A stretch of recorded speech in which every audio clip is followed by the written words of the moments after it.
আসসালামু আলাইকুম। আপনারা জানেন আগামী জাতীয় সংসদ নির্বাচন ফেব্রুয়ারির প্রথম মাসেই হবে, এমনটাই কিন্তু আশ্বাস দিয়েছেন নির্বাচন কমিশনার এবং বাংলাদেশের যে প্রধান উপদেষ্টা, তার পেশ সচিব, সবাই কিন্তু বিভিন্ন রাজনৈতিক দল তারাও কিন্তু জানে যে আগামী ফেব্রুয়ারিতে নির্বাচন হবে এবং সেই নির্বাচন নিয়ে ষড়যন্ত্র এবং বিভিন্ন জায়গায় সমস্যা হচ্ছে। রাজনৈতিক রাজনৈতিক দলের ভিতরে একটা কোন্দল। একজন চাচ্ছে পেয়ার পদ্ধতি নির্বাচন, আবার কেউ চাচ্ছে জানুয়ারিতে নির্বাচন, আবার কেউ বলছে নির্বাচন আরও পেছানো, ডক্টর মোহাম্মদ ইউনূস আরও ক্ষমতায় থাকুক, এবং অনেকেই চাচ্ছে যে নির্বাচনে উচ্চ কক্ষ পেয়ার এবং নিম্ন কক্ষ পেয়ার, এবং অনেকেই চাচ্ছে এগুলোর ভিতরেই কিন্তু রাজনৈতিক একটা কুন্দল সৃষ্টি হয়েছে। এবং এই যে ২৪-এর গণঅভ্যুত্থানের পরে জুলাই যে ঐক্য, সেই ঐক্য কিন্তু ভেঙে যাচ্ছে। সেই ঐক্য আমরা একদিকে দেখতে পাচ্ছি যে ভেঙে সারকার হয়ে যাচ্ছে। আপনারা জানেন নির্বাচন কবে হবে, এটা নিয়ে মানুষের মনের ভিতরে কিন্তু এখনও একটা দ্বিধাবোধ আছে। এদিকে ডক্টর মোহাম্মদ ইউনূস যিনি নির্বাচনের ঘোষণা দিয়েছে, একদিকে জামাত তারা তাদের প্রার্থীর তালিকা প্রকাশ করেছে এবং বিভিন্ন জায়গায় তাদের নেতাকর্মীদেরকে মাঠে নামিয়েছেন এবং ভোটের জন্য এবং মানুষকে বোঝানোর জন্য, এবং অন্যদিকে বিএনপিও আবার আগে থেকেই বিএনপি নির্বাচন চাচ্ছে এবং অনেকেই বলছে নির্বাচন পাচ্ছে। এর হচ্ছে দেশের পরিস্থিতি কোন দিকে যাচ্ছে। আপনি দেখেন যে এই যে বাংলাদেশে বিভিন্ন জায়গায় বিভিন্ন ঘটনাগুলো ঘটছে, তার জন্য নির্বাচিত সরকার থাকে এগুলো আসলেই তেমন হতো না। এখন বলতে পারেন যে নির্বাচিত সরকারের চেয়ে এই অনির্বাচিত এখন যে সাধারণ মানুষের একটা সরকার, সেটাই কিন্তু ভালো আছে। হ্যাঁ, আপনারা বলতে পারেন যে নির্বাচিত সরকার শেখ হাসিনার সময় আমরা যেটা হয়েছি তার চেয়েও এখন আমরা ভালো আছি, কিন্তু আপনারা যদি এটা ভাবেন বাংলাদেশের অর্থনীতি কোন পক্ষে গেছে, বাংলাদেশের অর্থনীতি কোন দিকে যাচ্ছে, সেটাও তো খেয়াল রাখতে হবে। কারণ নির্বাচিত সরকার ছাড়া বিদেশে কর্মী নিতে চায় না, বিদেশি যে বাংলাদেশের লোকগুলো আছে তাদের একটা দায়বদ্ধতা থাকে না, এবং সরকার সেগুলা একটা বাংলাদেশের মানুষের সুযোগ সুবিধা সেইভাবে তো বুঝবে না। কারণ নির্বাচিত সরকার থাকলে তারা জনগণের মেন্টালি কাজ করবে, আর অনির্বাচিত সরকার থাকলেও অবশ্যই আমরা বলতে পারি যে ডক্টর মোহাম্মদ ইউনূস অনেক ভালো নেতা এবং তিনি শান্তিতে নোবেল বিজয়ী ডক্টর মোহাম্মদ ইউনূস, তিনি আসলে শান্তিতে, কিন্তু বাংলাদেশের যে রাজনীতি সেটা শান্তিতে সম্ভব নয়।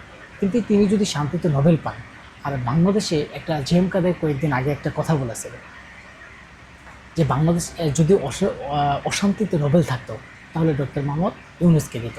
আসলে ডক্টর মোহাম্মদ ইউনূস যে শান্তির মানুষ, শান্তির পথে কিন্তু রাজনীতি হয় না, এবং শান্তিভাবে চললে বাংলাদেশের মানুষ সেটা বুঝবে না, কারণ অশান্তির পথে তাদেরকে চলা অভ্যস্ত।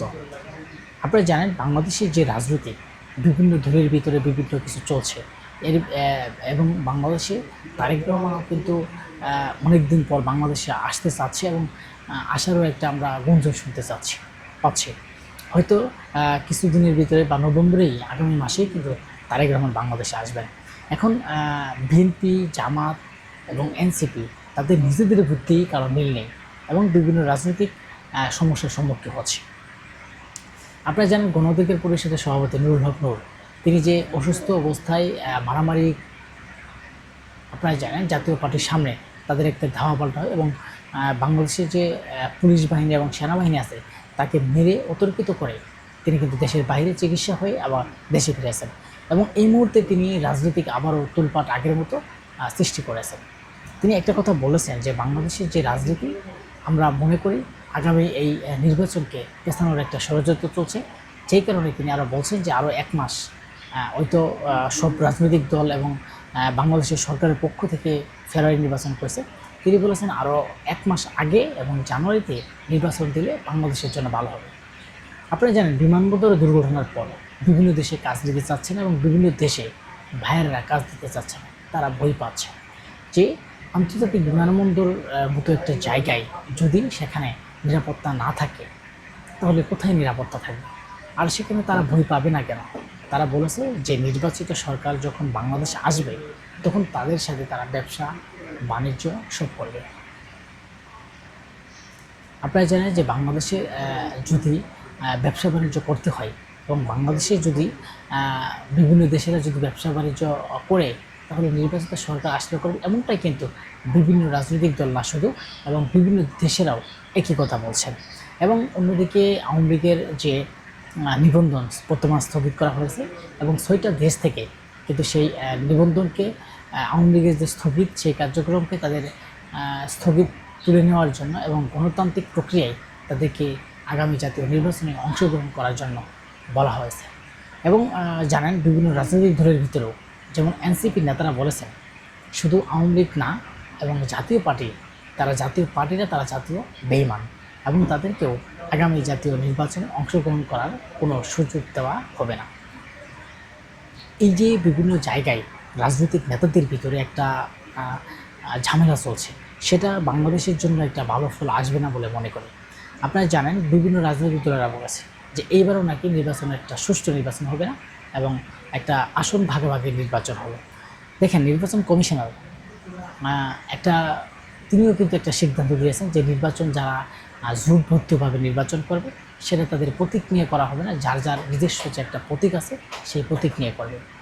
তার জন্য কিন্তু বিএনপি নির্বাচন কমিশনার সেখানে একটা চিঠি দিয়েছেন, বলেছেন যে আমরা যদি জোটবদ্ধভাবে নির্বাচন করি এবং সেই প্রতীক নিয়ে সেখানে নির্বাচন করবে, এবং যার সাথে জোট বাঁধবে, যেমন বিএনপির সাথে জোট বাঁধে এবং বিএনপি সেই প্রতীক নিয়েই নির্বাচন যাতে করতে পারে সেই কথা কিন্তু তিনি বলেছেন, এবং আগেও অতীতেও যেভাবে হয়েছে। কিন্তু নির্বাচন কমিশন সেখান থেকে আমরা যেই শুনতে পারছি সেটা হচ্ছে নির্বাচন প্রতিটা দলের নিবন্ধনের যে প্রতীক আছে সেই প্রতীক নিয়ে নির্বাচন করার জন্য বলা হয়েছে। দেখেন এখন এই যে নির্বাচন কমিশনার এবং এনসিপিদের শাপলা নিয়েও কিন্তু একটা রাজনৈতিক মহলে একটা দ্বন্দ্ব চলছে। তাহলে আমরা বাংলাদেশের মানুষ আসলে কোন পথে যাবে এবং বাংলাদেশের রাজনীতি আসলে কোন পথে থাকবে এটা বোঝা বড় মুশকিল। আমরা কিন্তু বারবার একটা কথাই বলি যে বাংলাদেশের সুষ্ঠু সুন্দর নির্বাচনের কোনো বিকল্প নেই। বাংলাদেশের সুষ্ঠু সুন্দর একটা নির্বাচন এবং গ্রহণযোগ্য একটা নির্বাচন হলে বাংলাদেশের কাজ এবং বাংলাদেশের উন্নয়ন আরও দিন দিন বাড়বে। কারণ বাংলাদেশে যদি এই যে রাজনৈতিক একটা ঝামেলা চলছে, বাংলাদেশের মানুষই হচ্ছে ভালো না। এবং বাংলাদেশে জানেন আপনারা যে বিএনপি নেতাকর্মী যারা আছেন তারা বারবার চাচ্ছে যে জাতীয় নির্বাচন কবে হবে, এবং অন্যদিকে অনেক দল বলছেন তারা নির্বাচনের জন্য পাগল হয়ে যাচ্ছে, তারা ক্ষমতার জন্য পাগল হয়ে যাচ্ছে। আসলেই তাদের ক্ষমতা যাওয়ারই পাগল নাকি দেশকে রক্ষা করা তাদের পাগল? আমরা যদি দুইটা জিনিসই ধরি যে তারা ক্ষমতা যাওয়ার জন্য ধরেন পাগল, কিন্তু আপনারা দেখেন বিএনপি যে অনেকদিন ধরে বলছে যে নির্বাচিত সরকার না আসলে দেশের উন্নয়ন বা দেশের অর্থনীতি বা দেশের ঝামেলা এগুলো পরিবর্তন হবে না। আপনি দেখেন যেখানে সেখানে মারা হচ্ছে, যেখানে সেখানে ঝামেলা হচ্ছে, সেখানে কোনো রাজনৈতিক সরকার নেই। এবং সাধারণ একজন বাংলাদেশের যে নাগরিক যিনি ডক্টর মোহাম্মদ ইউনূস তিনি সরকার হিসেবে আছেন, এবং সাধারণ যারা মানুষ আছে তাদের মানুষের নিরাপত্তা কতটুকু আছে, নিরাপত্তাও নেই। তাহলে এই যে রাজনৈতিক ভিতরে কে কার বিরুদ্ধে ক্ষমতায় যাবে সেটা যে একটা ধরতে গেলে প্রতিযোগিতা চলছে। তো এনসিপি ক্ষমতায় যাওয়ার জন্য তারা পাগল করা হয়ে যাচ্ছে, যেইভাবে হোক তাদেরকে ক্ষমতায় যেতে হবে। এবং বিএনপি আগে থেকে বলছে সুষ্ঠু নির্বাচন দিয়ে মানুষের জনগণের যে ভোটের রায় সেই রায়ের মাধ্যমে ভোট পাবে এবং যে ক্ষমতায় যাবে তাকে ক্ষমতায় দিতে হবে। কারণ নির্বাচন যদি দেরিতে হয় তাহলে দেশের জন্য ভালো। এবং অনেকে বলে যে নির্বাচন হলে নাকি তারা ধান্দাবাজি ঠান্ডাবাজি বিভিন্ন কিছু করবে, তাদের একটা চিন্তা তারা ক্ষমতায় গেলে বাড়ি গাড়ি করবে। আসলে সেটাও না। আপনারা দেখেন বর্তমানে বিভিন্ন দেশেরা আপনার কাজ নিতে চাচ্ছে না, ভাইয়েরা আসতে চাচ্ছে না, বিভিন্ন জায়গায় সমস্যা হচ্ছে। এই একই সমস্যাটা কি? সমস্যা হচ্ছে রাজনৈতিক সমস্যা হচ্ছে প্রধান উপদেষ্টা ডক্টর মোহাম্মদ ইউনূস ক্ষমতায় থাকে এবং তিনি কোনো নির্বাচিত সরকার না। সবাই ভালো থাকবেন, সবার সুস্বাস্থ্য কামনা করছি।